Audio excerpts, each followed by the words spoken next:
Pastor இப்போ ஒரு 33 ஆண்டுகளா தொழுநோயாளிகள் மத்தியில நீங்க இவ்ளோ கடினப்பட்டு சேவைகள் செய்றீங்க. அவங்களுக்கு உணவு, உடை, இருப்பிடம், குறிப்பா மருத்துவம் குடுக்குறீங்க அப்படின்னு சொல்லியிருக்கீங்க. அதுக்கப்புறம் பார்த்தோம்னா, நீங்க போதகரா ஊழியம் பண்ணிட்டுருக்கீங்க.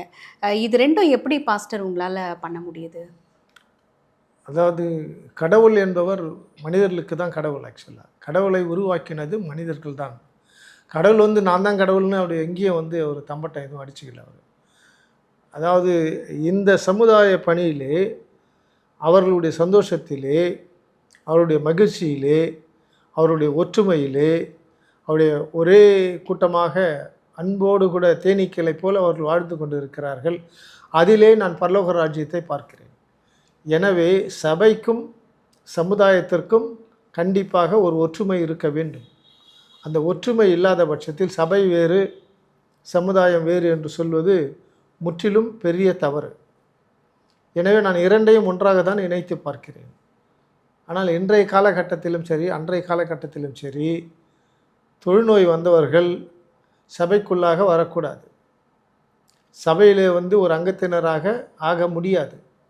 சபையிலே கிறிஸ்துனுடைய சரீரத்தையும் கிறிஸ்துனுடைய இரத்தத்தையும் அவர்களுக்கு பெறுவதற்கு உரிமைகள் கிடையாது என்று சபைகள் இன்றைக்கும் அவர்களை தீண்டாமை என்ற பெயரிலே வெளியே உட்கார வைத்து கொண்டிருக்கிறது.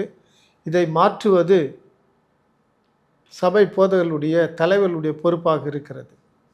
எனவே அந்த முயற்சிலாம் நம்ம எடுத்தோம்னாக்கா நம்மளை குற்றவாளி ஆக்கிடுவாங்க ஆக்சுவலாக. இந்த தீண்டாமை முதல்ல எங்கே ஒழிக்கப்படணும் அப்படின்னு சொன்னாக்கா, மனிதர்களை ஒதுக்கி வைப்பதன் மூலமாக தீண்டாமையை உங்களால் ஒழிக்க முடியாது. எனவே நான் செய்து வருகிற பணி கடவுளுடைய பணியாக நான் பார்க்கிறேன். நான் இந்த தொழுநோயாளிகளுக்கு செய்து வருகிற இந்த உதவிகள், வஸ்திரம் கொடுப்பது, ஆகாரம் கொடுப்பது, மருந்து மாத்திரைகளை கொடுப்பது, அவர்களை சந்தோஷப்படுத்துவது, அவருடைய கவலைகளை போக்குவது, இவைகள் எல்லாம் கடவுளுக்கு நான் செய்கின்ற ஒரு தொண்டாக நான் பார்க்கிறேன்.